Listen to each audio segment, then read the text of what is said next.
All right, Sri, let's get to this. I mean, Brian Moynihan has basically been there for like, what, 15, 16 years now. There have been a lot of questions about how much longer he would stay on, and more importantly, what type of bench is behind him to succeed him when he's finally, or I guess when the board is finally ready to let him go. Absolutely right. Brian Moynihan took over as CEO of Bank of America in January 2010. He's been there for 15 years. Outside of Jamie, and Jamie is Jamie, by the way, also Jamie Dimon at JP Morgan has already identified who his slate of likely successors will be. Outside of that firm, pretty much every other senior leader, one of their peer banks, has left the stage. Lloyd Blankfein, Michael Corbat, Vikram Pandit, if you look at two names out of Citigroup, James Gorman at Morgan Stanley.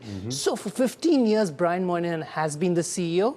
And that's why whenever there is talk of a leadership shakeup, especially at the senior ranks, we wonder what message this sends. And we have heard that they have been discussing promotions for their markets heads, Jim DeMare, and also some other leaders that could, at least in our opinion, narrow the slate of potential leaders who could replace Brian Moynihan, who, by the way, has also said he doesn't want to go anywhere till the end of the decade. So he wants a 20-year run atop Bank of America. The end of the decade, we are firmly in 2025. Tell us a little bit more about Jim DeMare. He, of course, runs the firm's trading business, as your reporting identifies, potentially really moving up in the league tables here in terms of who could be the next Brian Moynihan. Give us a little bit of detail about him. DeMare is in an interesting position. He's had the senior-most role in that markets business, in that trading operation, since the departure of Tom Montag back in 2021. Tom Montag at the time was not just the head of the markets business. He had oversight over the deal-making business as well. He was the chief operating officer of Bank of America,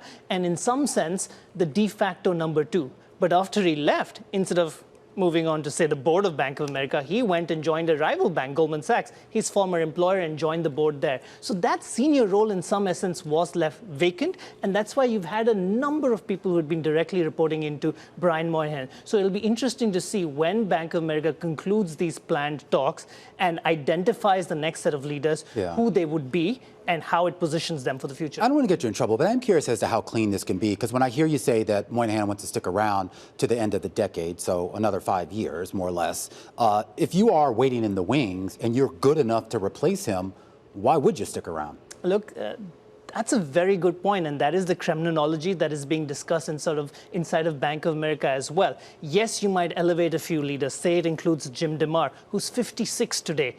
In 5 years, if for 5 years Brian Moynihan does not leave, is Jim DeMare necessarily the best person positioned to be the next CEO at 61? At 61, if he were to be picked to be the CEO, he would be one of the oldest first-time CEOs of a major bank. Some of the other more senior leaders are even older than DeMare. So that does raise some interesting questions. You will get a nice, comfortable paycheck, and you can never discount that, and you have the certainty of being at the helm of one of the biggest banks in the country, in the world. So that is an important role, but does it necessarily guarantee you a shot at, say, the CEO's role? Oof, not sure about that. Okay.